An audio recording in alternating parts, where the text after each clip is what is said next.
what's up? This is Ryan from Madhouse Drums, and today I'm going to teach you how to take old skateboards and turn them into stock for woodworking. In my case, I use these to build guitar tops and drums, but you can take this stock and use it however you'd like. So anyway, there's more than one way to do this process, but I'm going to show you how I do it. So first things first, we got to take off the grip tape, and it usually helps if you add some heat. On a hot day, I'll put all the skateboards outside and wait for them to heat up, and I'll just start pulling off the grip tape. But right now it's fall in New York and it's not hot, so what I'll do is I'll take a heat gun and start warming up the grip tape, and then it should peel away pretty easily after that.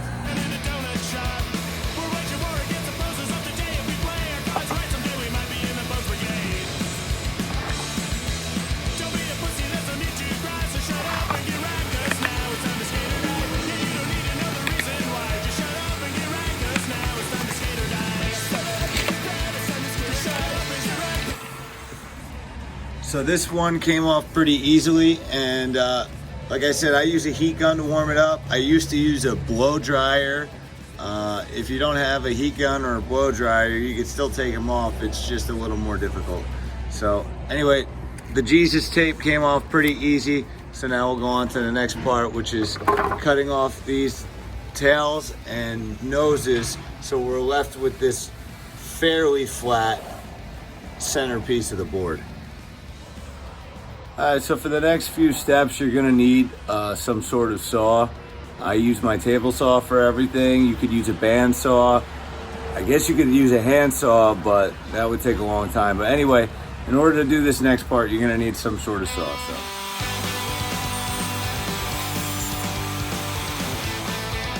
So after you cut off the tails and noses, you'll be left with obviously the tails and noses, which I'm not using right now, and this sort of flat piece of the board.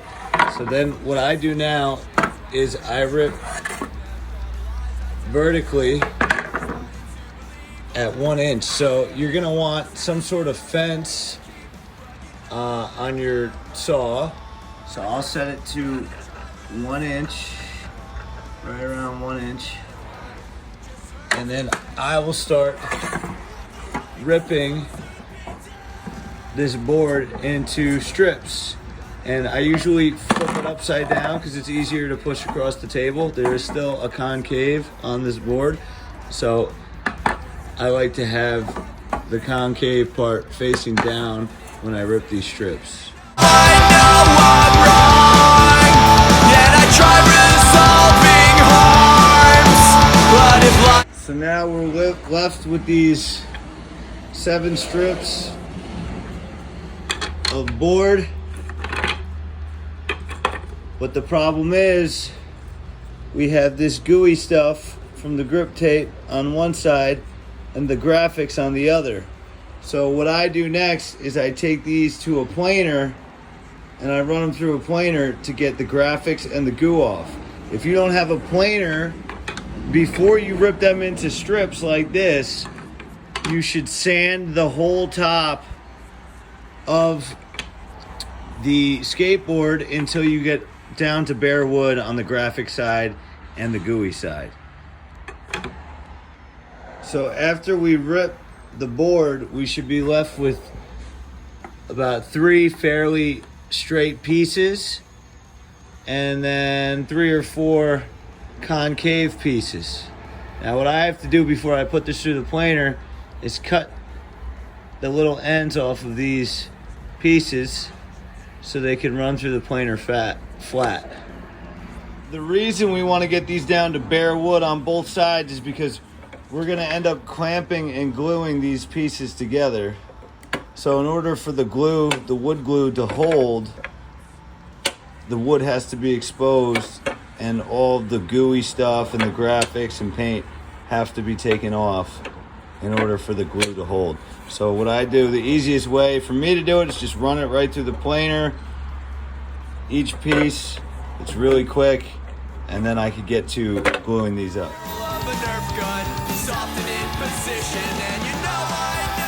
Alright, after we've run them through the planer, we're left with bare wood on both sides.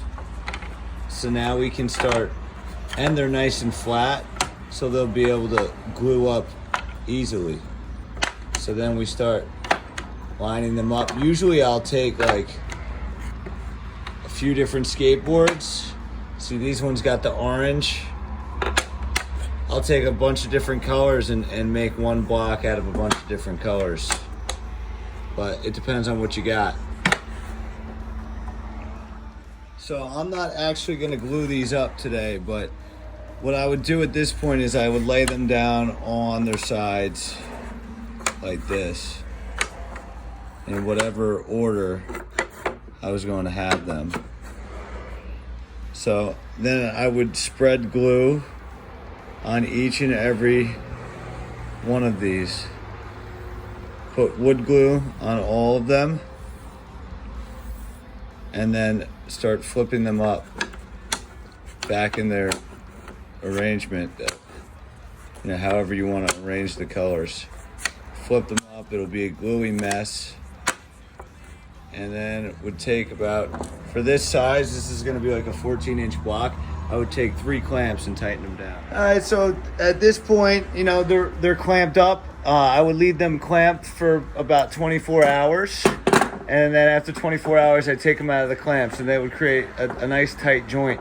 And then I would trim off either side, trim off these extra parts hanging off, and then I'd run it through the planer again on both sides, which should end up with a nice clean surface like this.